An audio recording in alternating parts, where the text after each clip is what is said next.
ಈ ಬಿರು ಬೇಸಿಗೆಯಲ್ಲಿ ನನ್ನದೊಂದು ವಿನಂತಿ.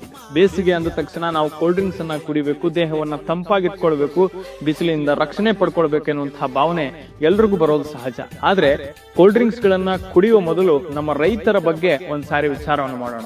ನಾವೇನೋ ಕೋಲ್ಡ್ ಡ್ರಿಂಕ್ಸ್ ಅನ್ನ ಕುಡಿದು ಯಾವುದೋ ದೇಶದ ಎಸಿ ರೂಮ್ ಒಳಗಡೆ ಕುಳಿತಿರುವಂತಹ ವಿದೇಶಿ ವ್ಯಕ್ತಿಯನ್ನ ಶ್ರೀಮಂತ ಮಾಡ್ತಿದ್ವಿ, ಅವನಿಗೆ ಲಾಭವನ್ನ ತಂದು ಕೊಡ್ತಿದೀವಿ. ಆದ್ರೆ ನಮ್ಮ ರೈತರು ಬೆಳೆದಿರುವಂತಹ ಎಳನೀರನ್ನ, ಕಬ್ಬಿನ ಹಾಲನ್ನ, ಮೊಸರು, ಮಜ್ಜಿಗೆಗಳನ್ನ ನಾವ್ಯಾರು ಕುಡಿಯೋದಕ್ಕೆ ತಯಾರಿಲ್ಲ. ಯಾಕಂದ್ರೆ ಕೋಲ್ಡ್ ಡ್ರಿಂಕ್ಸ್ ಅನ್ನ ಕುಡಿದ್ರೆ ನಾವು ದೊಡ್ಡವ್ರು ಅನ್ಸ್ಕೊಂಡ್ ಬಿಡ್ತೀವಿ, ಎಳನೀರನ್ನ ಕುಡಿದ್ರೆ ಸಣ್ಣವ್ರು ಅನ್ಸ್ಕೊಂಡ್ ಬಿಡ್ತೀವಿ ಅನ್ನುವಂತಹ ಭಾವನೆ ನಮ್ಮೆಲ್ಲರಲ್ಲೂ ಇದೆ. ಯಾವುದೋ ದೇಶದವರು ಕೊಟ್ಟಿರುವಂತಹ ಕೋಲ್ಡ್ ಡ್ರಿಂಕ್ಸ್ ಅನ್ನ ಕುಡಿದು ನಮ್ಮ ಆರೋಗ್ಯವನ್ನ ಹಾಳು ಮಾಡಿಕೊಂಡು ಯಾರಿಗೋ ಲಾಭವನ್ನ ಮಾಡೋದಕ್ಕಿಂತ ಎಳನೀರು, ಕಬ್ಬಿನ ಹಾಲು, ಮೊಸರು, ಮಜ್ಜಿಗೆಗಳನ್ನ ಕುಡಿದು ನಮ್ಮ ಆರೋಗ್ಯವನ್ನು ಕೂಡ ಸುಧಾರಿಸಿಕೊಂಡು ನಮ್ಮ ದೇಶದ ರೈತರಿಗೆ ನಾವು ಲಾಭವನ್ನ ತಂದು ಕೊಡುವತ್ತ ಒಂದು ಹೆಜ್ಜೆಯನ್ನು ಹಾಕಬೇಕಾಗಿದೆ. ಕೊನೆಯದಾಗಿ ಒಂದು ಮಾತು, ನಾನು ಬದಲಾವಣೆ ಆದ್ರೆ ಏನಾಗಿತ್ತು, ನಾನು ಕೋಲ್ಡ್ ಡ್ರಿಂಕ್ಸ್ ಅನ್ನ ಕುಡಿಯೋದ್ ಬಿಟ್ರೆ